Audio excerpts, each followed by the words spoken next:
Hello students, जैसा कि हम पढ़ रहे थे महावीर प्रसाद द्विवेदी, इनकी हमने साहित्यिक परिचय और जीवन परिचय हमने पढ़ लिया था। आज हम पढ़ेंगे इनकी निबंधों की भाषा शैली।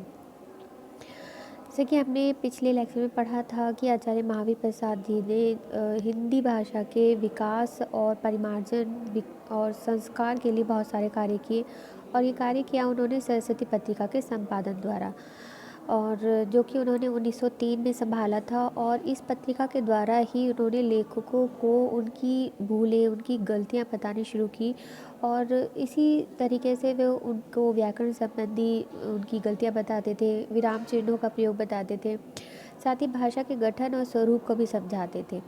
हिंदी का अपना स्वरूप, गठन, अपनी प्राणवान आत्मा और अपना सशक्त तनु, यही उनकी सर्वोच्च कामना थी, और इसी कामना की पूर्ति के लिए उन्होंने सतत सक्रिय और समझदार प्रयत्न किया।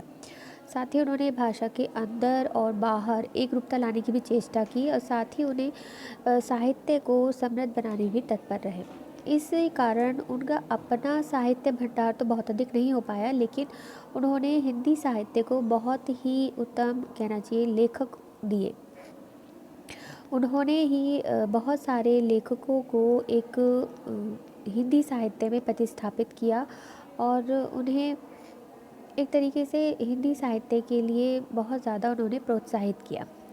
अतः स्पष्ट है कि द्विवेदी जी को युग निर्माण की जितनी चिंता रही, उतनी कला साधना की नहीं रही, और इसीलिए अधिकतर जो लेख हैं उनके निबंधों की कोटि में नहीं आ पाते, और जानकारी की बातें ही उसमें ज़्यादा मिलती हैं।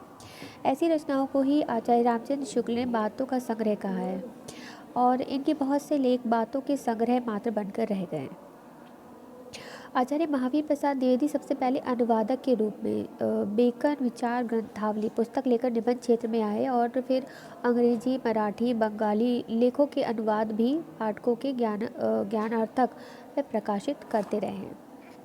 लेकिन फिर भी उन्होंने जितनी भी रचनाएं लिखी, उनमें जैसे कि हमारा सेकंड पेपर जो है वो निबंधों से संबंधित है, इसीलिए हम निबंधों से संबंधित ही भाषा शैली देखेंगे।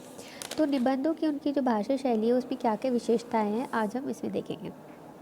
तो उनकी निबंधों की जो भाषा थी उसमें सबसे पहली विशेषता थी काव्यात्मक भाषा की। उनके निबंधों में, यानी कि द्विवेदी जी के जो निबंध थे, उन्होंने भाषा को बहुत ही सरल बनाया, और उपदेशात्मक शैली में उन्होंने अपनी बातें इसमें कही हैं, और व्याकरण संबंध वाक्य रचना की दृष्टि से भी उन्होंने भाषा परिमार्जन और परिष्कार की दृष्टि से उनका चमत्कारपूर्ण है। और उनके निबंधों में वैचारिकता के साथ साथ काव्यात्मकता की जो सुलभ और भावुकता है वो भी इसमें देखने को मिलती है। साथ ही इसमें कोमलता भी दिखाई देती है। जैसे कि उन्होंने मेघदूत जो उनकी रचना है, मतलब अनुवादित रचना है, उसमें उन्होंने बहुत सारे ऐसे उदाहरण दिए हैं। नेक्स्ट है हमारा व्याकरण का अनुशासन और सार्थक शब्द चयन। जैसे कि हम जानते हैं कि महावीर प्रसाद द्विवेदी जो हैं वो मुख्य रूप से हिंदी व्याकरण बहुत ज़्यादा मानते थे, उन पर बहुत ज़्यादा ध्यान, महत्वपूर्ण मानते थे उसे, व्याकरण को और सार्थक शब्द चयन को। तो इसीलिए उनकी भाषा, जो उनकी भाषागत विशेषताएं हैं उसमें भी यह आना स्वाभाविक ही है।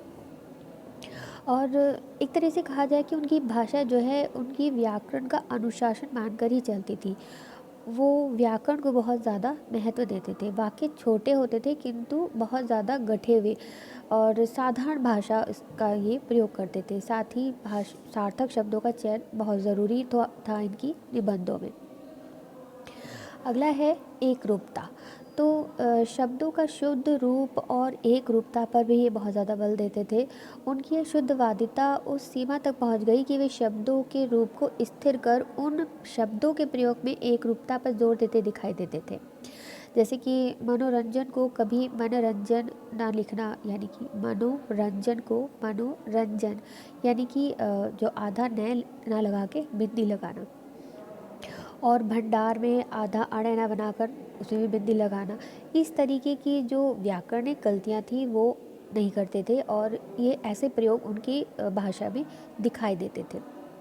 अगला है मुहावरे और अलंकारिकता।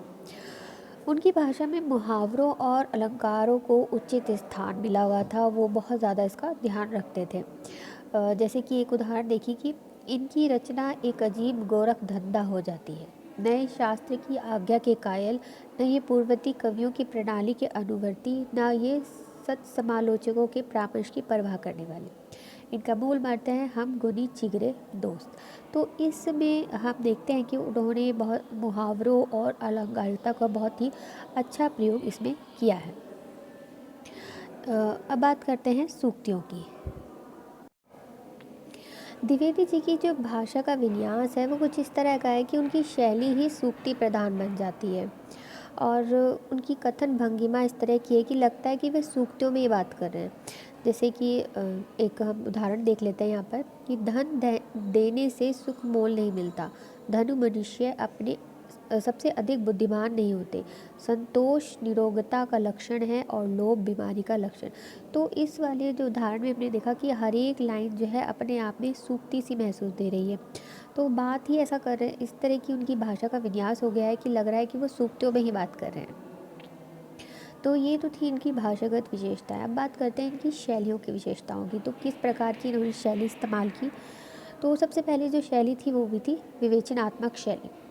तो किसी भी साहित्य विषय के विवेचन के लिए आचार्य महावीर प्रसाद जैसा भाषण और तर्कपूर्ण गंभीर शैली का प्रयोग जैसे आचार्य लोग, जो पंडित लोग जिस तरह से शैली का प्रयोग करते हैं, उसी तरह की भाषा का प्रयोग, उसी तरह की शैली का प्रयोग द्विवेदी जी ने किया है।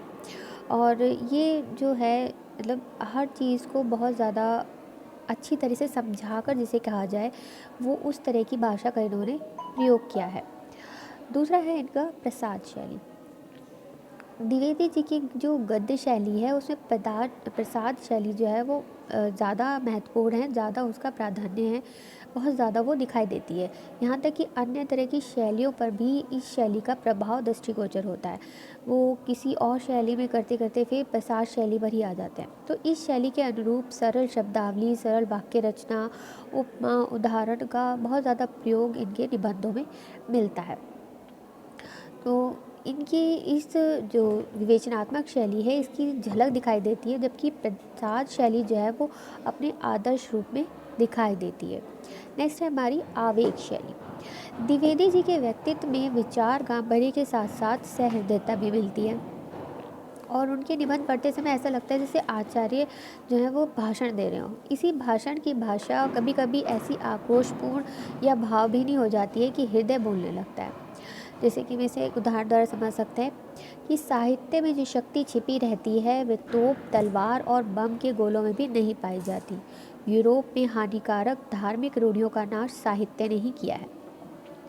जातीय स्वातंत्र्य के बीज उसी ने बोए हैं, व्यक्तिगत स्वातंत्र्य भावों को भी उसी ने पाला पोसा है। पतित देशों का पुनरुत्थान भी उसी ने किया है और फ्रांस में प्रजा की सत्ता का उत्पादन और उन्नयन भी उसी ने किया है। तो पदाक्रांत इटली का मस्तक किसने ऊंचा उठाया है? साहित्य ने, साहित्य। तो ये जो लाइनें हैं इसमें हम स्पष्ट रूप से देख सकते हैं कि कितने आवेग के साथ उन्होंने इन पंक्तियों की रचना की है, कितना आवेग शैली यहाँ पर पूरी तरह से दृष्टिगोचर होती है। लास्ट है हमारी व्यंग्य शैली। व्यंग्य शैली के अंतर्गत इन्होंने साधारण शब्दों में चुटीले व्यंग्यों का प्रभाव किया है और यही जो है सिद्धहस्त लेखों का कार्य भी है। और द्विवेदी जी इस कला में माहिर ही है, क्योंकि उनके लिए तो भाषा जो है वो एक तरीके से बहुत ज़्यादा, उसे कहना चाहिए भाषा का प्रयोग करने में बहुत ज़्यादा सिद्धहस्त है। तो जहाँ उन्होंने इस कला का उपयोग किया है वहाँ गंभीर व्यंग्य की सृष्टि हुई है। उनका व्यंग्य जो है वो सतही नहीं है, गहरा है और पैना भी है।